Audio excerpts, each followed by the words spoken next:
खबरों पर आगे बढ़ने से पहले निवेदन है कि कृपया चैनल को सब्सक्राइब कर लें, बेल आइकन को प्रेस करें और खबर अच्छी लगे तो लाइक शेयर जरूर करें।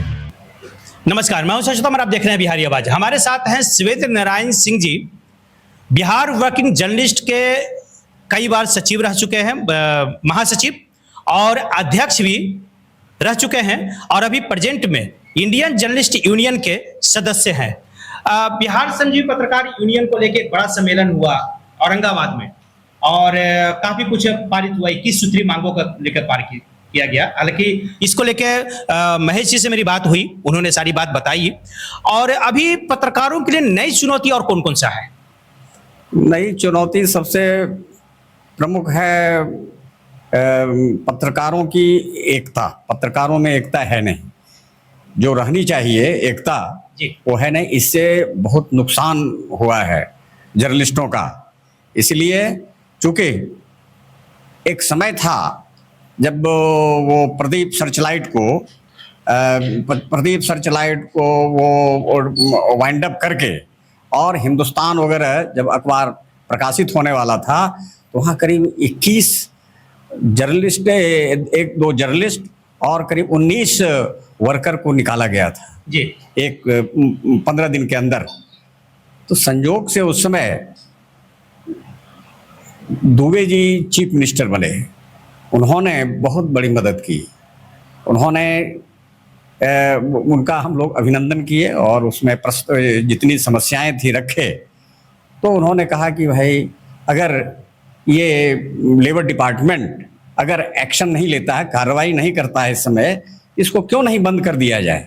उसके बाद हम लोग को उन्होंने मुख्यमंत्री कार्यालय में बुलाया और सभी लोग गए। उन्होंने लेबर सेक्रेटरी को जब मैंने टेलीफोन से बात किया और कहा कि बिहार में जो ये इस तरह की कार्रवाई इन प्रदीप और सर्चलाइट में की जा रही है, सारे जर्नलिस्ट और ये वर्कर निकाले जाएंगे, तो इसका क्या है? इसका मतलब है कि आप माने लेबर डिपार्टमेंट को यहाँ बंद कर देना चाहिए जी।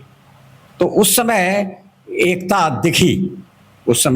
दिखी। हालांकि उस समय इंडियन फेडरेशन वर्किंग जर्नलिस्ट के IFW था और नाम से था, तो विक्रम राव प्रेसिडेंट थे। उन्होंने हमको लोभ दिया, फॉरेन भेज रहे थे कई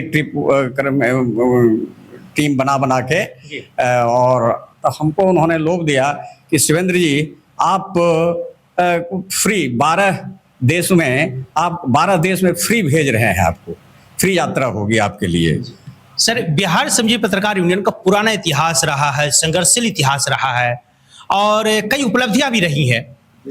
और उसके बाद अब जो है बीच में काफी मुझे लगता है कि 15-20 साल से डगमगा गया है। उसकी एकता कैसे की जाएगी, इसकी रणनीति कुछ है क्या? इसलिए पत्रकारों को जागना पड़ेगा। अभी लोग काफी भयभीत हैं, उस समय भी लोग भयभीत थे, लेकिन अभी कुछ वो अखबारों का और ये डिजिटल वगैरह जो हुआ है, इससे बहुत नुकसान हुआ है। हालांकि इसमें सारे जर्नलिस्ट अब ये नेचर भी बदल गया है, ड्यूटी वगैरह का, इससे प्रभावित हुआ है। लेकिन फिर भी अगर अभी भी हम लोग संगठित होंगे, जिस तरह से उस समय दुबे जी ने बताया था कि आर्यू सिंह फिर एक सप्ताह में जाके एग्रीमेंट कराया हिंदुस्तान मैनेजमेंट से कि एक भी कर्मचारी को आज से नहीं निकालेंगे, और नहीं निकाला गया। और प्रदीप सर्चलाइट के जितने भी कर्मचारी थे सबको वहाँ हिंदुस्तान में रखा गया, हिंदुस्तान टाइम्स ग्रुप में। बिहार संजीव पत्रकार यूनियन ने अभी सम्मेलन किया और 350 पत्रकारों को इकट्ठा कर दिया। ये भी एक बड़ी उपलब्धि है बिहार संजीव पत्रकार यूनियन के लिए। अभी कितने और पत्रकार हैं जिनको अभी एकजुट होना जरूरी है? नहीं, इस बार तो काफी उत्साह था लोगों में। औरंगाबाद में जो राज्य स्तर की मीटिंग हुई उसमें काफी जोश खरोश था और अब ये महसूस करने लगे हैं कि अब हम लोगों को लंबी लड़ाई लड़नी पड़ेगी। इसके लिए इंडियन जर्नलिस्ट यूनियन भी इसके लिए कमर कस ली है। कुछ तो कोरोना काल में काफ़ी डिस्टर्ब हुआ 2-3 साल, लेकिन फिर से अभी दिल्ली में भी सेमिनार हुआ था और जगह जगह हो रहा है इसके लिए आंदोलन। पत्रकारों की सुरक्षा कानून के तहत और मीडिया कमीशन के लिए मीडिया कमीशन बनाया जाए। उसके बाद ही पत्रकारों की कुछ स्थिति सुधरेगी, क्योंकि वर्किंग जर्नलिस्ट एक्ट केंद्र सरकार जो है ये वो समाप्त प्राय है, और इसलिए लेबर लॉ अगर ख़त्म है तो उसके लिए तो लंबी लड़ाई लड़नी पड़ेगी। यानी कि पत्रकारों के को दूसरों के लिए लड़ाई लड़ते लड़ते खुद के लिए भी लड़ाई लड़नी होगी, उसी से पत्रकार का कल्याण होगा। और पत्रकार जब तक एकजुट नहीं होंगे उसका लाभ दूसरे मीडिया हाउस को और उन लोगों को मिलता रहेगा। बिहारी आवाज के लिए शशि उत्तम, पटना।